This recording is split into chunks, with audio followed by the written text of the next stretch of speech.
સુરત મહાનગરપાલિકા ચૂંટણીમાં કેન્દ્રીય જળશક્તિ મંત્રી સી.આર. પાટીલે આમ આદમી પાર્ટીને આપી ચેલેન્જ। તાકાત હોય તો સુરત મહાનગરપાલિકામાં ગત ચૂંટણીમાં મેળવેલી 27 બેઠકો આ ચૂંટણીમાં જાળવી બતાવો। પાટીલે કોંગ્રેસને પણ આડે હાથ લીધી। ગત ચૂંટણીમાં સુરત મહાનગરપાલિકાને કોંગ્રેસ મુક્ત કર્યું હતું। ગુજરાતમાં કોંગ્રેસ અને આમ આદમી પાર્ટીનું કોઈ વજૂદ ન હોવાનો દાવો કર્યો। સુરતના પાંડેસરા વિસ્તારમાં યોજાયેલી ચાય પે ચર્ચામાં સી.આર. પાટીલે કોંગ્રેસ અને આમ આદમી પાર્ટી ઉપર પ્રહારો કર્યા।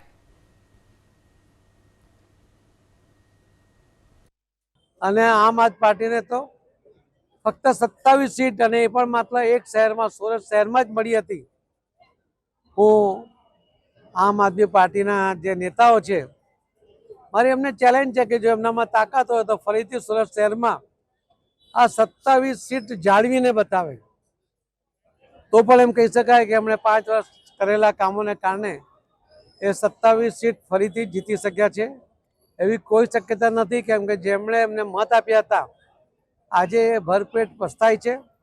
એમને લાગે છે કે એમણે બહુ મોટી ભૂલ કરી હતી કે એમને મત આપ્યા હતા અને આમ આદમી પાર્ટીના જે કાર્યકર્તાઓની કામ કરવાની પદ્ધતિ એ પણ આજે સુરત શહેરના જે લોકોએ જે વોર્ડમાં જીત્યા હતા ત્યાંના લોકો પછતાય છે।